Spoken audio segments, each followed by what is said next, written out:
So, good afternoon, ma'am. By the way, my name is Nico G. Obejero, and I am going to discuss about my OJT proposal. So, first, let's discuss the non-conformance report of my chosen existing two-story building. So, first is this ground floor bedroom has not reached the required area of room. So the minimum size area according to the building code of the Philippines must be 6 square meters with at least 2 meters dimension. So the ground floor bedroom is not conformity or non-compliance. The second one is the setback. So the setback is not non-compliance also. So according to section 804 of the National Building of the Philippines is the width must be 2 meters. Then the third one is the boarding room or the room for those people na mag-rent. So the size of the room is non-compliance also. So again, it says to the section 806 that 6 square meters or at least dimension of 2 meters. Then the last one is the area of the kitchen room. So the area of the kitchen room of the rooms are non-compliance also. So it is the code said that it must be 3 square meters and its horizontal dimension at least 1.50 meters or 5 feet for kitchen. So these are the documentation and evidences. So this is the house, the second 2-story residential building. So this is the exterior or the front view, and this is the living room, the kitchen, and the bedrooms. So the dining area. So note that this kitchen is in compliance because this kitchen is ground floor kitchen. So the non-compliance is the room kitchen. So this is the dining room and the toilet. So next is the layouting and drafting the architectural plan of the proposal. So first, let's discuss the vicinity map. So the vicinity map is located Soraya Kabantian Homes, Buangin, Davao City. Next is its the perspective of the plan. Then the ground floor and the second floor plan. So as you can see, the non-conformity is now in conformity because it changed its dimension and it changed its area. So as I said earlier that the room is not in conformity now. So I changed the area. Actually this is 4 rooms. So now it's actually this area is in 4 rooms. So actually 2 rooms na lang because I combine the 2 rooms to make the room in compliance. So next, the setback. So I said earlier that the setback in actual is 1 meter only, the length. So now it's the length is 2 meter, the width of the setback. Next is the roof framing plan. So this is the roof plan. So I designed it by myself because the roof in actual is not visible, as well as the truss detail. Next is the roof plan again. So this is the roof plan. Next is the elevation. So this is the elevation, the front, the back elevation, the left and the right elevation, also the sections. So This is the section 1.1 and section 2.2 of the plan, as well as the schedule of openings like doors and windows. So this is door design of the doors and windows from the actual, and also the stairs detail.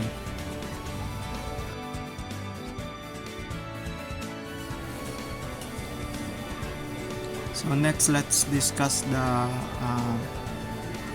beam design. So first, the first I make is to get the tabulation and get the maximum positive moment, negative moment, maximum shear, and torsion. These are the reaction that needs to consider in order to meet the design for beam. So I come up with this maximum reaction. Actually, I get the maximum reaction from STAAD. This is from the STAAD. So this is from the STAAD. Then so maximum only. So I designed the maximum for second floor beam.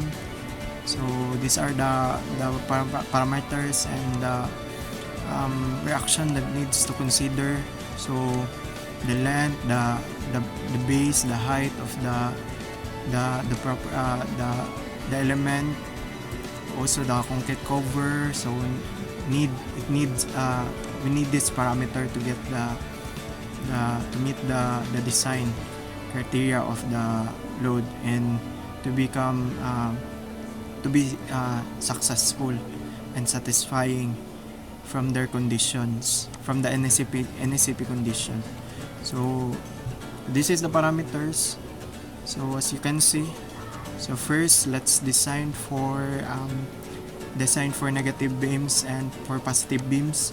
So we need to consider the depth, the depth of the outermost fiber, and also the upper maximum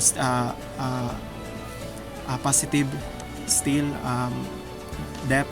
So the RN, we need to get the RN, left, center, right, and also the steel ratio or the rho to get the AS. So as you can see, the AS of the top is 0. So the AS of the bottom rather is 0, and the AS of the top is has its value because it's a positive beam. So next is the negative beam. So the process is the same. So as you can see, the AS or the negative or compressive area, as you can see, there is a value for the steel area of the bottom, and the top is there is also because it is a positive beam. So this is the summary of the design. So AS top, AS bottom. So we need to consider this to make the design possible. So next is the shear or the stirrups. We need to get the properties. So as you can see, these are the properties that we need to consider to get the number of stirrups and its properties. So this is the AV, the reduction factor 0.75, the depth 175, also these two factors from the NSCP table 411.65.3 and also 679 table. We need to consider this for the spacing of the stirrups and also the S-max. So which are the minimum maximum, rather the maximum spacing. So we need to consider that.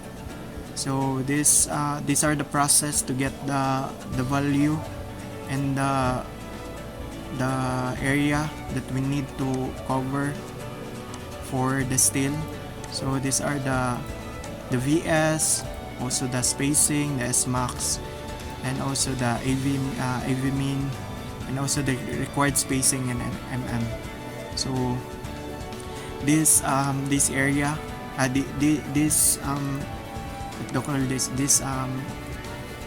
content, the design for shear beam. So these are the properties, and are the spacing that we need to consider, as well as the area or the AV of the steel. So next is the torsion. So as you can see in the tabulation, the torsion is almost 0. So it says here that neglect torsion. So no need to solve, no need to execute the torsion calculation. So this is the summary of the design for the beam. So top, side face, so bottom, and stirrups.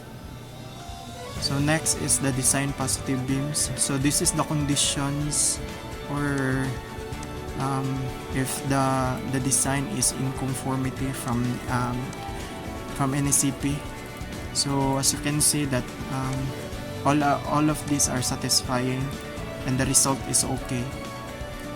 So that is all from beam, as well as the roof beam load tabulation. I tabulate also, I calculate also the roof beam, and also the serviceability, deflection, development length, and serviceability crack width. So as you can see here, there's a properties that need to consider to make the serviceability deflection calculator possible. So these are the parameters needs. So this is the calculation. So this is from the STAAD result. So the next is the development length and the serviceability crack width. So this is important because it gives the structures, makes safety both parties. So this is the calculation for development length and serviceability crack width. So next, let's discuss the column. So this is the tabulation also from STAAD. So I get the maximum values of the tabulation. So we need to cover the maximum moment for positive and negative, and also the maximum shear and the torsional for the center. So we get the PU of 117.62.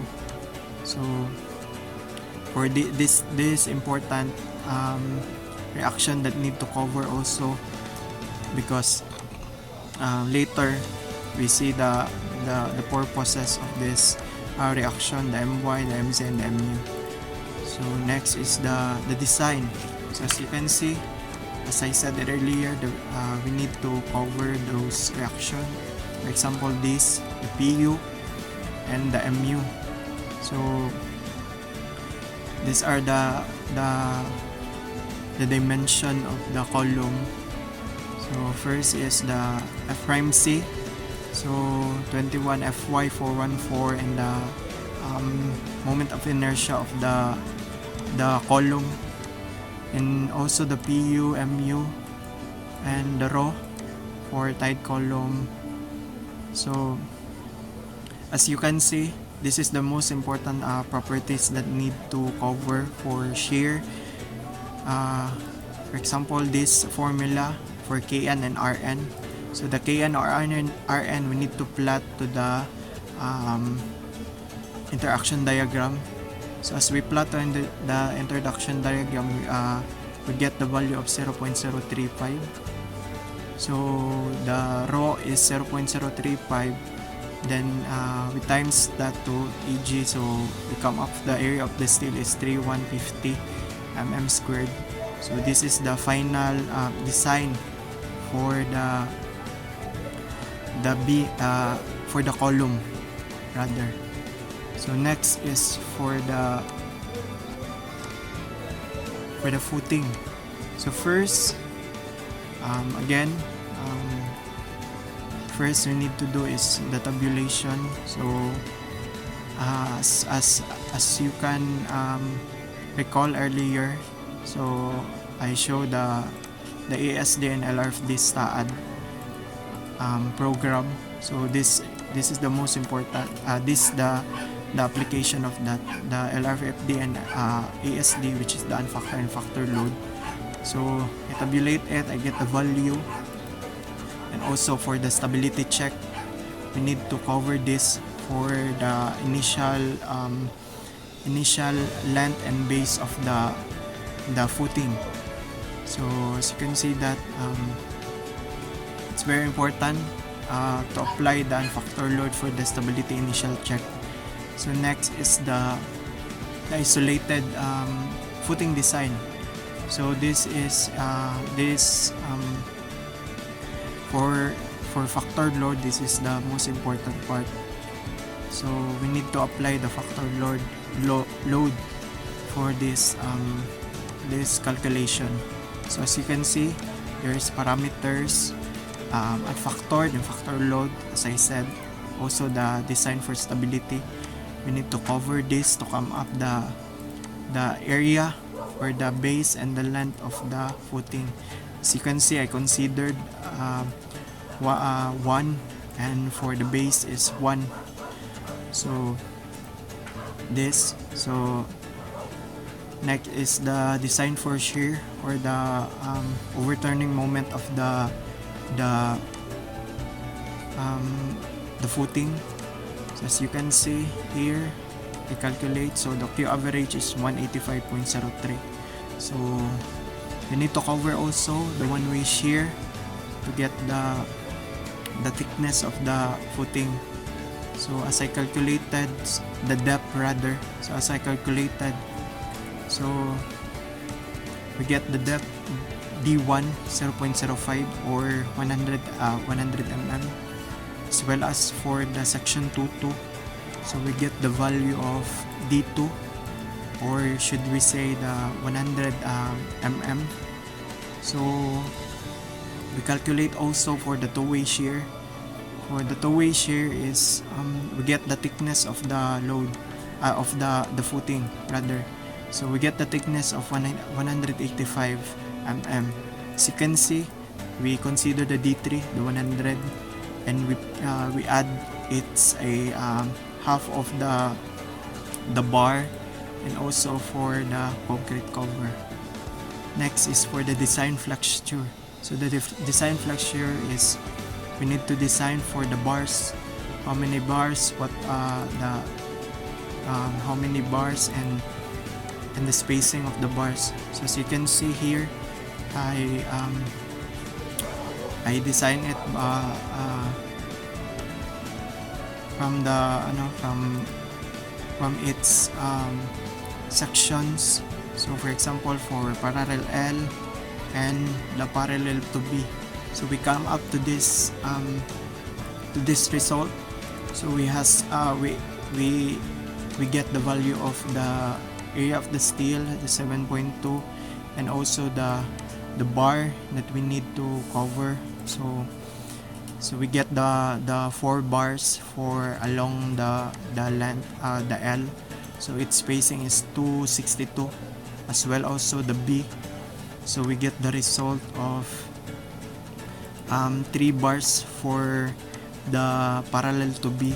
So its bar diameter is 25, and AS is 509.09 mm squared, and the spacing is 401.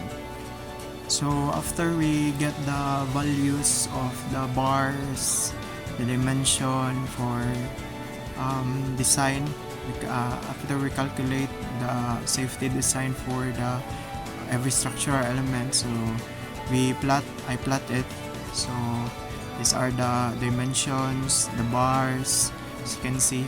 So this are the structural element, also as well as the beam, the roof beam, and the column, the stairs, the roof, and also the slab.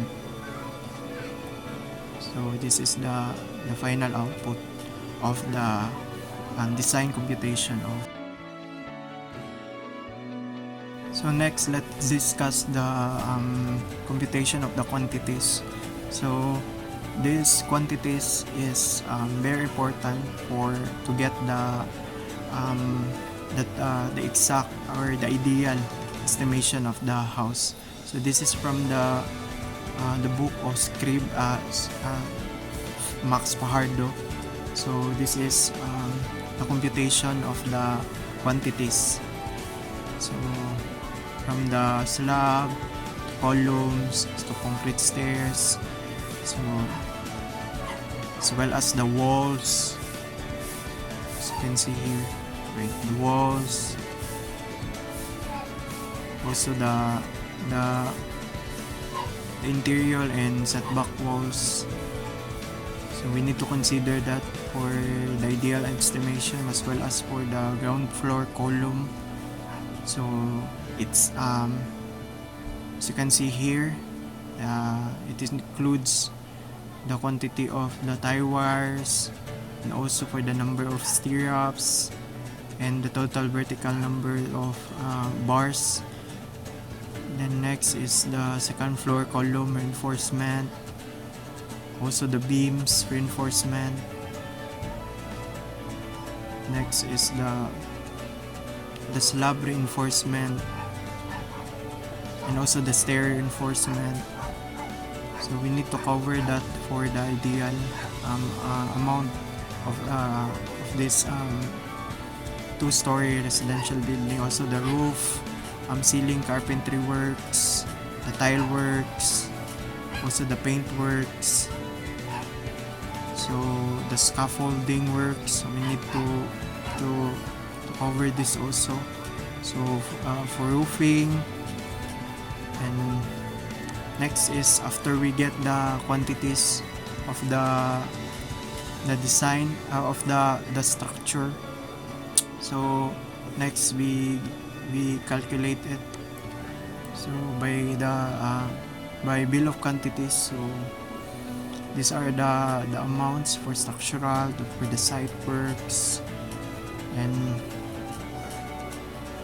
so etc. So I come up with the total value of 3,652,424.33. So these are the estimated costs of the structure.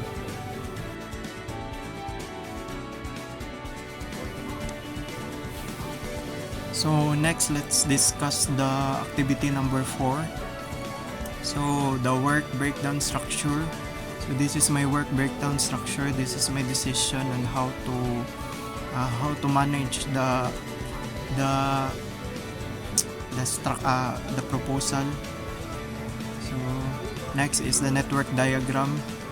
So this is my decision only how to get the target days. So the total target duration is 93 days. As you can see here, 93 days. Last is the tiling work. So next is the per CPM.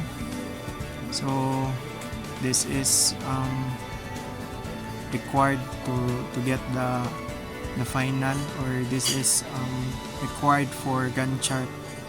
So this is the per CPM.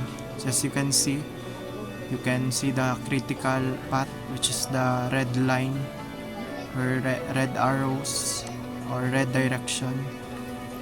So next is the Gantt chart. So this is from the per CPM. So I get the value. So we need to get the value, the relative weight and weight per day, in order to get if it's 100% to the desired days that we need to work. So as you can see here, sa last, so a total of 93